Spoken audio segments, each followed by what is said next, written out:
Hey, tonight we're diving into a story about one of the most dramatic moments in English history. We're going back nearly 1,000 years to discover why it absolutely sucked to be a Saxon during the Norman conquest. It's a tale of invasion, hardship, and dramatic change that shaped England forever. But before you get comfortable, take a moment to like the video and subscribe, but only if you genuinely enjoy what I do here. And let me know in the comments where you're tuning in from and what time it is for you. It's always fascinating to see who's joining us from around the world. Now, dim the lights, maybe turn on a fan for that soft background hum, and let's ease into tonight's journey together. Congratulations, you've just woken up in the year 1066. The morning air is crisp, filled with the scent of wood smoke from the hearth fire that burned low through the night. You're in a small wooden house with a thatched roof in a village just outside of York in northern England. The good news is that you're alive in one of the wealthiest kingdoms in Western Europe. The bad news? Everything is about to change. You stretch and rise from your straw-filled mattress that sits on a simple wooden frame. Your woolen blanket was warm enough for the night, but the morning chill makes you reach quickly for your clothing. As a middle-class Saxon, you're not wealthy, but not a poor peasant either. You pull on a linen undershirt, the fabric rough but comfortable against your skin, then add a woolen tunic that reaches to your knees. The cloth was woven by the women of your household during the winter months. Around your waist goes a leather belt with a small knife hanging from it, useful for everything from cutting meat to whittling wood. Your wife is already up, stoking the central hearth fire that serves for both warmth and cooking. The smoke rises toward a hole in the roof, though much of it lingers inside, making your eyes sting slightly. You're used to it, though. The floor beneath your feet is packed earth, scattered with fresh rushes to help keep it clean. Your two children still sleep in the corner on their shared pallet. Hungry? Your wife asks, already knowing the answer. She hands you a wooden bowl of porridge made from oats, sweetened with a precious spoonful of honey. There's no sugar in your world. Honey is the only sweetener available, and it's valuable. You eat using a wooden spoon, savoring the warm comfort of the simple food. Did you hear about the comet? You ask your wife between mouthfuls. Everyone's talking about it. She nods gravely. A bad omen, they say. The old women in the market say it means trouble is coming. In April of this year, a strange sight appeared in the sky. What we now know was Halley's Comet. To the people of your time, it was a frightening omen, a sign from God that great changes were coming. Little did you know how right they would be. The year has been tumultuous already. Back in January, your king, Edward the Confessor, died after ruling for over 20 years. Edward had no children, so the succession was uncertain. The throne was taken by Harold Godwinson, a powerful earl who claimed Edward had named him heir on his deathbed. But there were other claimants, notably William, Duke of Normandy across the Channel, who insisted that Edward had promised him the throne years earlier. You've heard the news through travellers and merchants who pass through your village. Most people don't really care who sits on the throne in distant London as long as life continues as normal. The king seems far away from your daily concerns of tending your small plot of land, trading at the local market, and ensuring your family has enough to eat. But the whispers of possible invasion have been growing louder. William of Normandy, is descended from Vikings who settled in northern France. The Normans, you've heard, are a fierce people, disciplined, ambitious, and ruthless. Not so different from the Vikings who once raided England's shores, though they now speak French and have adopted many French customs. As you finish your breakfast, you hear the church bell ringing in the distance. It's time to head to your work. You're a blacksmith, a respected position in the village. Your forge stands a short distance from your home, a simple structure with stone walls and an open front where you work with metal every day.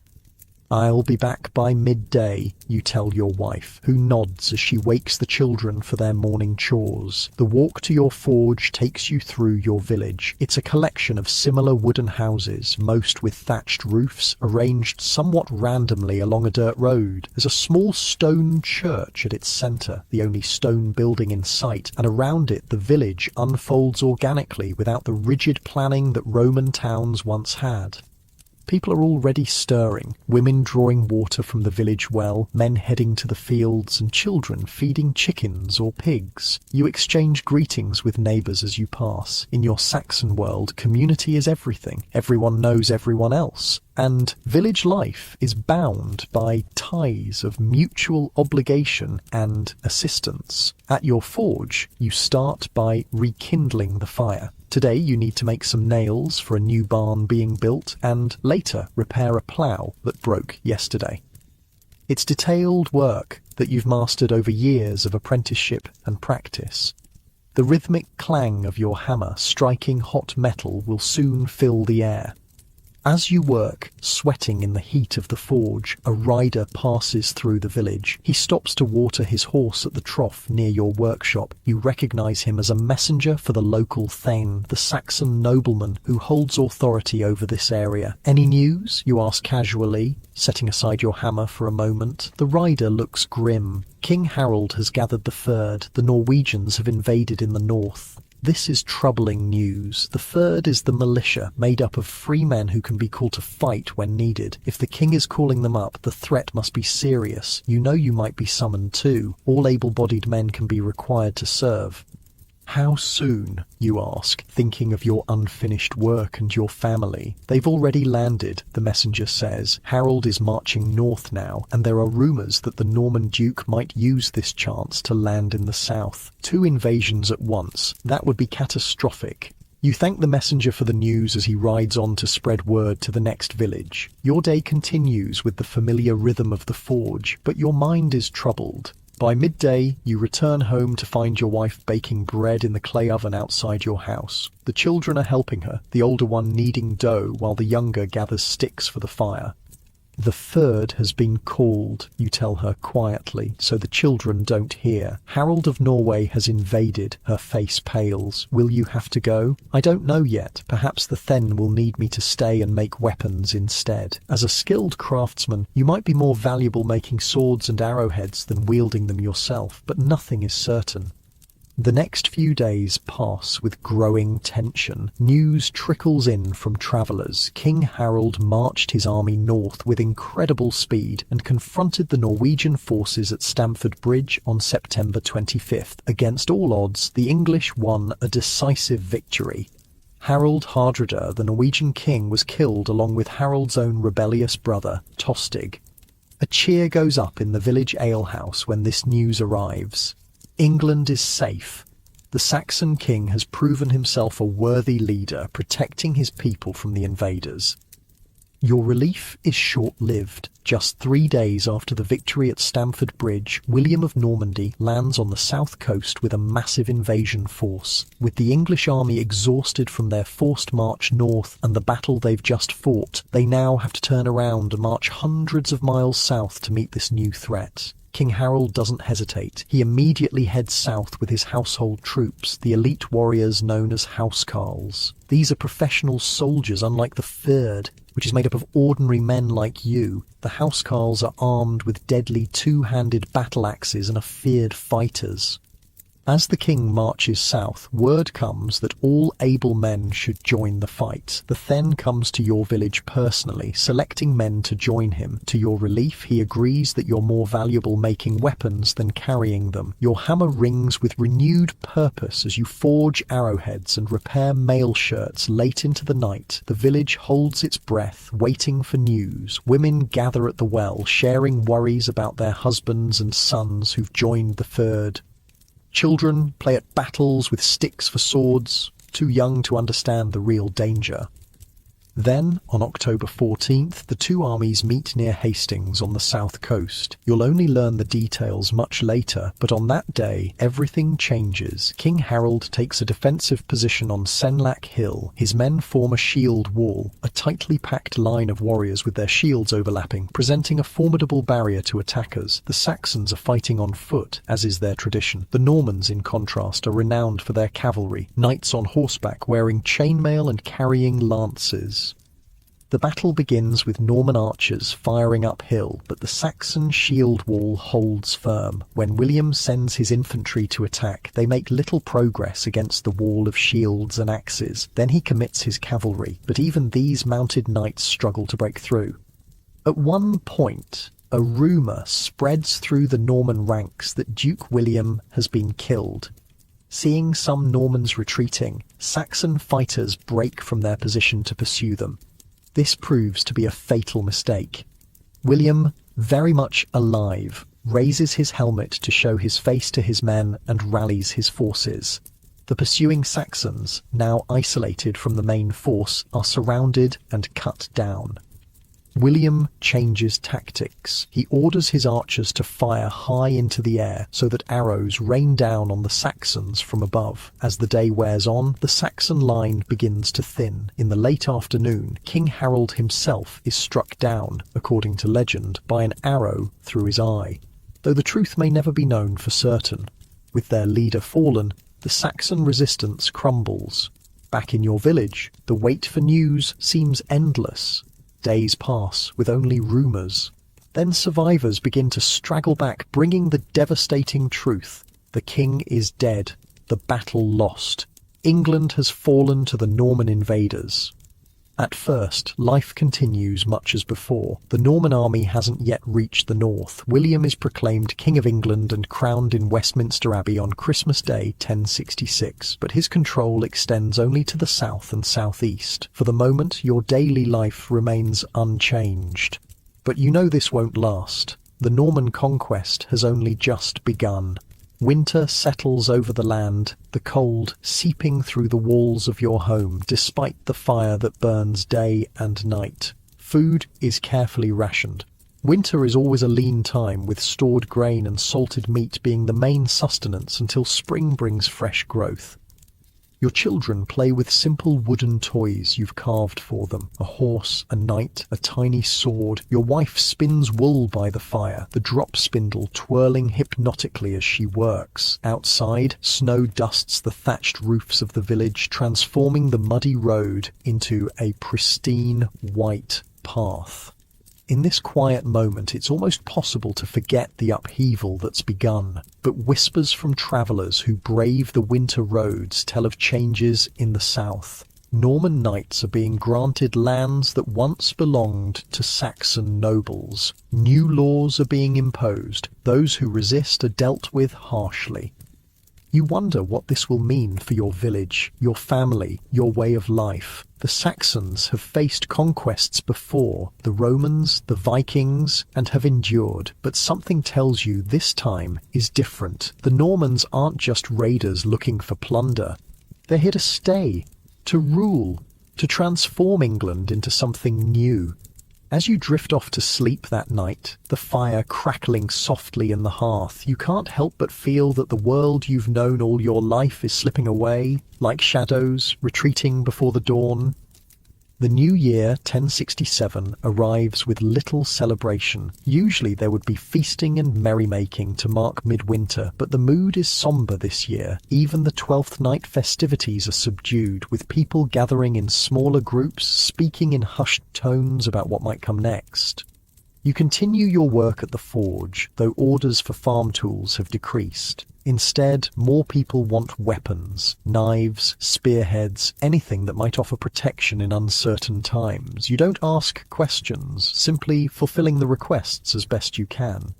One crisp morning in early spring, as the first green shoots push through the soil in the village gardens, a rider appears. He's not a local. His clothing is different, more elaborate than what you're used to seeing. He speaks to the village reeve, the man responsible for overseeing the village and collecting taxes, in halting English with a strange accent. Word spreads quickly. He's a Norman, a representative of your new overlords coming to assess the village and its worth. The conquest is moving north.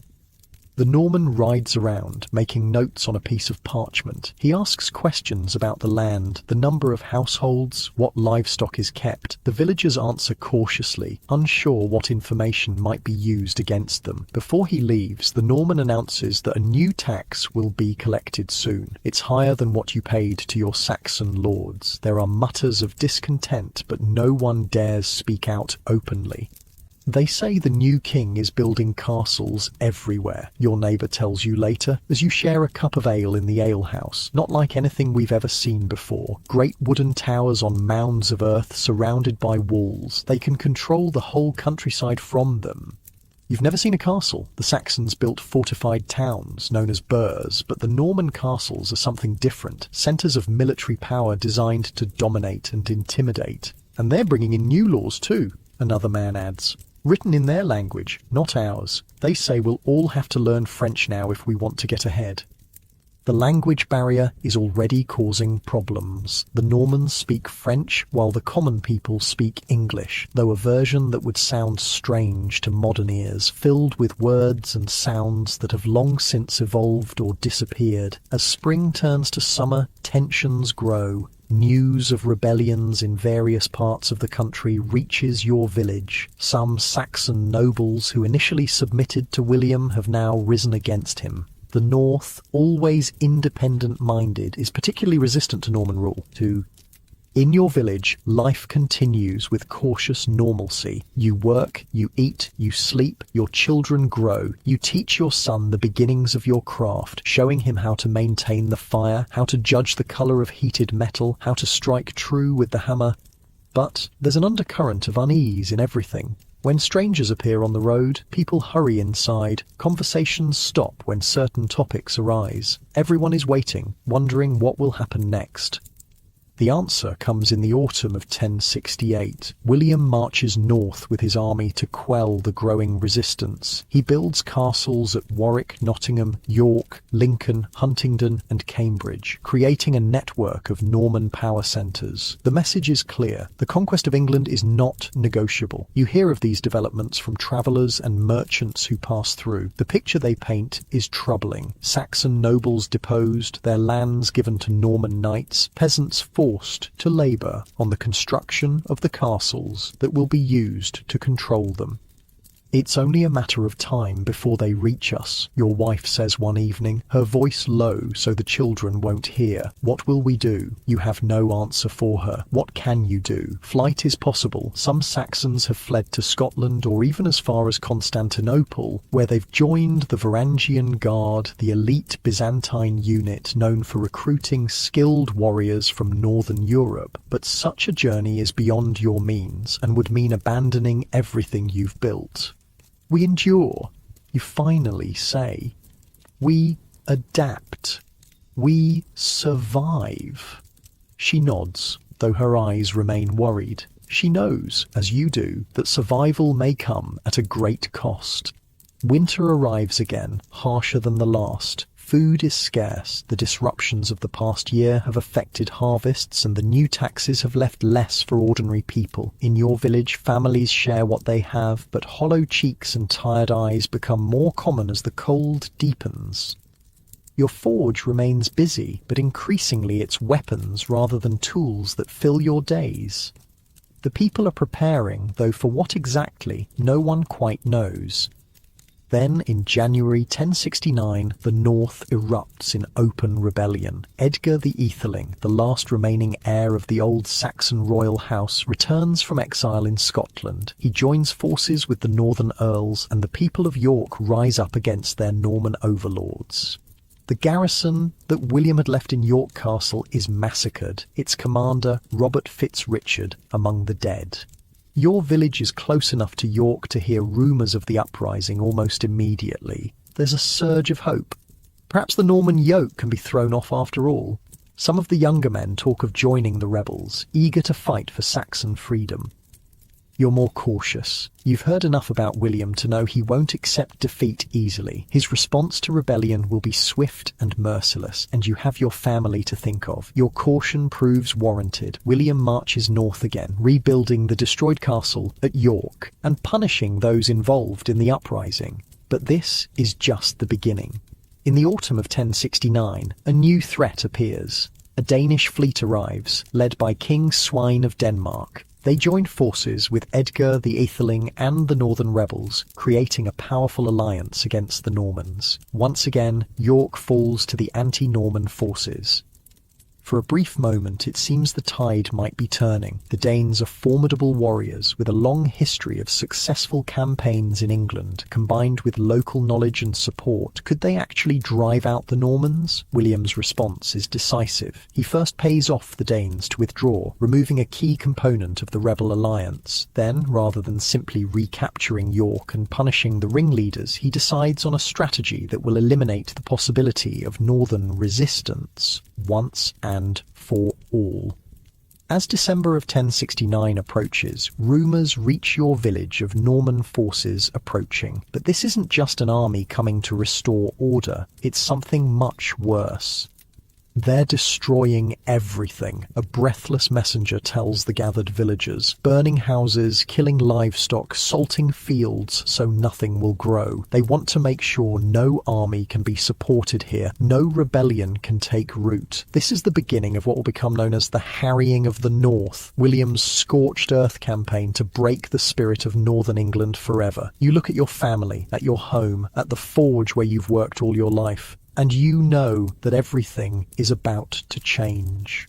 The Norman conquest, which had seemed like a distant political change, has finally reached your doorstep in the most devastating way possible. The night is cold, the stars hard and bright in the winter sky. You sit with your family around the hearth fire, all your most valuable possessions packed and ready to move at a moment's notice. Outside, the village is quiet, but it's the quiet of fear, not peace. "What will happen to us?" your daughter asks, her small face solemn in the firelight. You wish you had an answer that could comfort her. Instead, you simply draw her close. "We'll stay together," you say. That's what matters most. But as the flames cast dancing shadows on the walls of your home, you can't help but wonder if even that modest promise will be possible to keep in the days to come.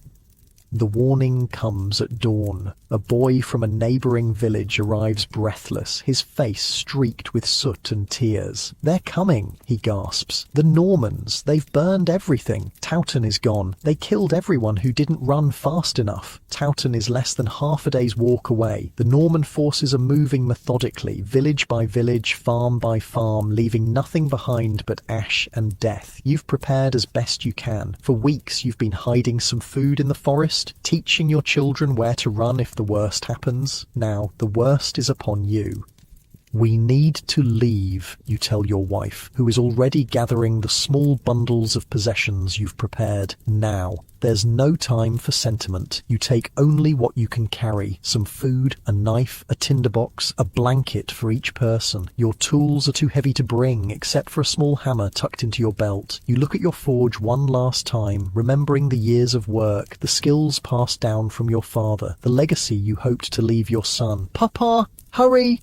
Your daughter's voice pulls you back to the moment.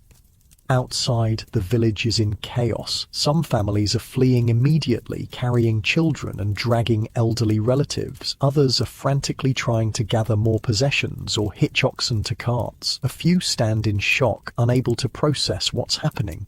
The village reeve is shouting, trying to organize an orderly evacuation, but fear has taken hold. You gather your family close and begin walking toward the north. The forest there is deep and might offer some shelter, at least temporarily. You're not alone. Streams of people are leaving other nearby villages too, all heading away from the advancing Norman forces. Children cry from hunger and exhaustion. Old people struggle to keep pace. The roads are choked with desperate humanity. By midday, you've walked several miles. Your son carries your youngest child on his back when her legs grow too tired. Your wife's face is set in grim determination. No one speaks much. What is there to say? From a hilltop, you look back. On the horizon, columns of smoke rise into the sky, marking where villages and farms are burning. The Normans are thorough in their destruction. This is William's response to the Northern Rebellion, not just to punish those who fought against him, but to ensure no one in the North will ever have the resources to rise up again. It's a calculated cruelty designed to break not just bodies, but spirits. You press on, joining the growing stream of refugees. Among them, you recognize people from neighboring villages, some you've traded with or met at markets. Now, you're all equal in your desperation. Nightfall brings new challenges. The temperature drops, and without proper shelter, the cold seeps into your bones. You find a small clearing where other families have stopped. Together you build small fires, sharing what little wood you can gather. The flames offer meager warmth, but make you visible, a risk you must take to survive the night. Your wife manages to make a thin porridge from the grain you carried. It's barely enough to quiet the children's hunger, but you must ration carefully. Who knows how long you'll need to survive on what you have? Sleep comes fitfully, interrupted by distant screams and the orange glow of fire on the horizon. The Normans continue their work through the night. The next day brings more walking, more refugees joining your desperate caravan. Stories spread, tales of unimaginable brutality. The Normans aren't just burning buildings, they're slaughtering livestock, destroying stored food, even salting fields so nothing will grow. This isn't just war, it's the systematic destruction of an entire region's ability to sustain life. Why are they doing this? Your son asks, his young face troubled beyond his years. What can you tell him? That this is how power asserts itself, that the conquered must be broken to ensure they never rise again. These are harsh lessons for a child. They want us to submit, you finally say, to accept their rule without question. Will we? He asks. You have no answer. Days blur together as you continue moving north. Your food supplies dwindle alarmingly. The forests offer some forage, berries, nuts, roots, but it's late autumn and nature's bounty is sparse. You teach your children which plants are safe to eat, knowledge passed down through generations that now becomes crucial for survival. Other refugees aren't so fortunate. You pass bodies by the roadside, the elderly who couldn't keep up, the sick who succumbed to exposure, the weak who simply gave up. Your wife shields the children's eyes from these sights, but there's no protecting them from the reality of your situation. After a week of walking, you reach a makeshift camp where hundreds of displaced Saxons have gathered.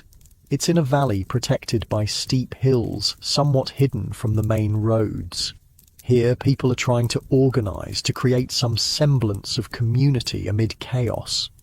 A man who introduces himself as Leofric, once a Thane but now a refugee like yourself, has taken charge. He's established a system for sharing what little food is available and organized patrols to warn of approaching soldiers. We can't stay here long, he tells the gathered refugees. The Normans are moving north, and they'll find us eventually. But we can rest, gather strength, and plan our next move. For a few days, there's a fragile sense of safety. Your children play with others their age, momentarily forgetting the trauma they've experienced. Your wife joins the women who are weaving rough shelters from branches and whatever cloth can be spared. You help hunt for food, though game is scarce. Too many hungry people have already swept through these woods. On the third night in the camp, a patrol returns with grim news. Norman soldiers are approaching, less than half a day's ride away. They're following the refugee trails, the scout reports, hunting down anyone who fled. Panic ripples through the camp. Some want to flee immediately, others argue for sending fighters to ambush the Normans, and some simply weep, too exhausted to face more running. Leofric makes the decision. We split up. Small groups have a better chance of avoiding detection. Head east toward the coast or north towards Scotland. The Normans can't burn the entire country. By morning, the camp is dissolving, people heading in different directions in groups of 20 or 30. You join a band heading northeast toward the coast. Perhaps there will be fishing villages there, places to find food and work. The journey becomes increasingly desperate. Winter is settling in, and snowflakes begin to swirl in the bitter wind. Your family's shoes are falling apart, their feet wrapped in rags. The children's faces grow gaunt, their eyes too large in hollowed faces. Your wife doesn't complain, But you see how she gives portions of her food to the children when she thinks you aren't looking. Disease spreads among the refugees. A cough starts in one person, then spreads through your group. Without proper shelter or nutrition, bodies can't fight off illness. Each morning, there are fewer of you to continue the journey. One night, huddled beneath a makeshift shelter of branches, your youngest daughter develops a fever. Her small body burns with heat while she shivers uncontrollably. Your wife holds her through the night, singing softly, applying cold cloths to her forehead. You and your son take turns searching for herbs that might help, but in the winter forest there's little to be found. By morning, her fever has broken, but she's weak, barely conscious. You fashion a sled from branches to pull her, knowing she can't walk. We need to find proper shelter, proper food, your wife says, her voice steady despite the fear in her eyes. She won't survive like this. You've been avoiding villages and towns, fearing Norman patrols, but now survival demands risk. The nearest settlement, according to one of your fellow refugees, is a small coastal fishing village about a day's journey away. It's so small the Normans might have overlooked it, the man suggests, though his tone makes clear how unlikely that is. You have no choice. You set out for the village, pulling your daughter on the sled, while your wife and son gather what edible plants they can find along the way. The village comes into view late the next day. From a distance it seems intact. No burned buildings or destroyed fields visible. Smoke rises from several chimneys, a sign of habitation. Hope flickers to life. With caution, your group approaches. A watchman spots you and calls out an alarm. But it's in English, not Norman French. A good sign. Men appear with spears and bows, regarding your ragged band with suspicion. "We seek shelter," you call out. "We're refugees from the south. The Normans destroyed our homes." The village headman steps forward, studying your group. "How do we know you're not scouts for Norman forces?" You gesture to your starving children, your desperate companions. "Look at us. We've been walking for weeks. My daughter is sick. We need help." After a tense moment, the headman nods. "We'll give you shelter for the night, but be warned, we have little to spare. The Normans haven't reached us yet, but we've taken in refugees before. Our stores are strained." The village is indeed small, perhaps 20 households clustered near the sea. They've been fortunate so far, remote enough to escape William's attention. The villagers are cautious but not unkind. They share their limited food and provide a barn where your group can sleep out of the wind. An old woman, skilled in healing, examines your daughter. She prepares a tea from dried herbs and honey, coaxing the child to drink it slowly. "Rest and food," she prescribes. "That's the only medicine that will truly help." For 3 days, you remain in the village. Your daughter's strength begins to return, though she's still weak. The villagers, while generous, are clearly anxious about the strain on their resources. Discussions begin about what comes next. "You can't stay," the headman tells your group bluntly. "We barely have enough to get through winter ourselves." "Where can we go?" someone asks. "The Normans have destroyed everything to the south." "North to Scotland," suggests one man. "King Malcolm has been taking in English refugees. Or we could try to reach a port, find passage to Denmark or Norway," says another. You listen to the discussions, weighing options, none of them good. Your family has survived the immediate danger, but long-term survival remains uncertain. On the 4th day, a fishing boat returns to the village with ominous news. Norman ships have been spotted along the coast. They're methodically checking each settlement, continuing their campaign of destruction. "They'll be here within days," the fisherman warns. The village erupts in frantic activity. Some begin packing to flee, others argue for hiding in the nearby caves until the danger passes, and some suggest trying to negotiate with the Normans. "Negotiate?" scoffs a refugee who arrived before your group. "You don't understand. They're not looking for submission. They're erasing us. The land matters to them, not the people on it. You gather your family and the few possessions you've managed to keep. Your daughter is still weak but can walk short distances. The decision feels impossible. Stay and risk Norman brutality, or flee into the winter landscape with few supplies and no destination. In the end, you choose to move on. A group of about 40 people, including locals and refugees, decide to head north towards Scotland. The journey will be hard, especially in winter, but at least there's the promise of sanctuary at the end. Before you leave, the village healer gives your wife a small pouch of dried herbs for your daughter. For strength, she says. And this? She presses a small wooden amulet into your hand. For protection. The amulet is carved with an intricate knot pattern. An old Saxon design meant to ward off evil. You're not sure if you believe in such things, but you accept it gratefully and hang it around your daughter's neck.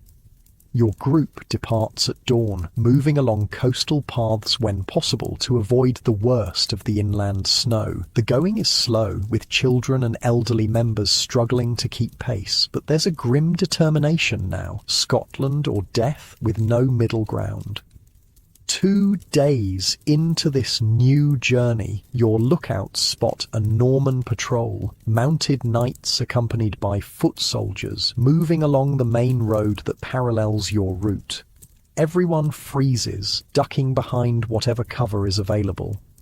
The Normans are less than a quarter-mile away, close enough that you can hear the jingle of their equipment and catches of their conversation in French. They appear to be heading toward the fishing village you just left. A terrible weight settles in your chest. Those who chose to stay behind, what will happen to them? You think of the old healer who helped your daughter, the fisherman who warned of the approaching threat, the children who played with yours during your brief respite. But there's nothing you can do. Your own family's survival must be your priority now. The Norman patrol passes without spotting your group. Once they're well out of sight, you continue north, now moving with even greater caution. That night, from your hilltop campsite, you see the orange glow of distant fires to the south, the fishing village most likely. Another community erased. Weeks pass in this fashion. Your group moves steadily northward, avoiding roads and settlements when possible, always watching for Norman patrols. Sometimes you must risk entering villages to trade what little you have for food, a knife, a piece of jewelry saved from your flight, your labor for a day's work.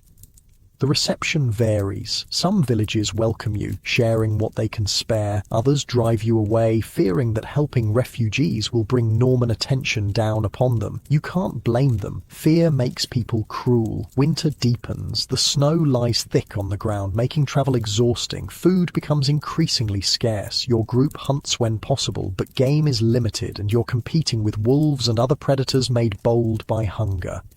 Despite your best efforts, people begin to die. An elderly man simply doesn't wake one morning, frozen in his sleep. A young mother who has been giving her food to her children collapses from starvation. A teenage boy steps through thin ice while crossing a stream and develops a fever that takes him within days. Each death diminishes your group, not just in numbers, but in spirit. You hold your family closer, watching with growing fear as your children's ribs become more visible beneath their skin, as your wife's face grows more hollow. Then, one bitterly cold morning, your scouts return with unexpected news. A Norman castle lies ahead, blocking the most direct route north. This is something new. Unlike the wooden Motte and Bailey castles hastily erected after the initial conquest, this is a more permanent structure being built of stone. It commands the valley that offers the easiest passage through the hills, a strategic choke point that will allow the Normans to control movement in the region. We'll have to go around, Leofric decides, through the high passes. It's a dangerous choice. The mountain paths are treacherous in winter, with the risk of avalanches and exposure to deadly cold. But the alternative, encountering Norman forces, is certain death. The detour adds days to your journey and tests the limits of your endurance. The wind howls through the mountain passes, cutting through your inadequate clothing like knives. At night, you huddle together for warmth, your family a tight knot of shared body heat beneath thin blankets. One morning, as you emerge from your shelter, you see something remarkable, a rider approaching, but not a Norman. He wears the distinctive dress of a Scottish border lord, and behind him ride a dozen men. Leofric moves forward to meet him, hands raised to show he carries no weapons. The conversation is tense at first. Your group could be bandits or Norman spies, but gradually the Scottish lord's posture relaxes as he understands your situation. King Malcolm has offered sanctuary to those fleeing William's butchery, he tells you. We've heard of the horrors in the south. There are already thousands of English refugees in Scotland. For the first time in months, genuine hope flickers to life. The Scottish Lord provides your group with food, salted fish, oat cakes, and a skin of strong spirits that burns going down but warms you from the inside. He offers guidance on the safest route to cross the border and warns of areas where Norman influence has already spread. William's reach grows longer by the day, he cautions. Even the Scottish king must be careful not to provoke him too directly. With renewed strength and spirits, your group continues the journey. The Scottish Lord's supplies make a critical difference, giving you the energy to navigate the difficult terrain. 3 days later, you cross an invisible line. There's no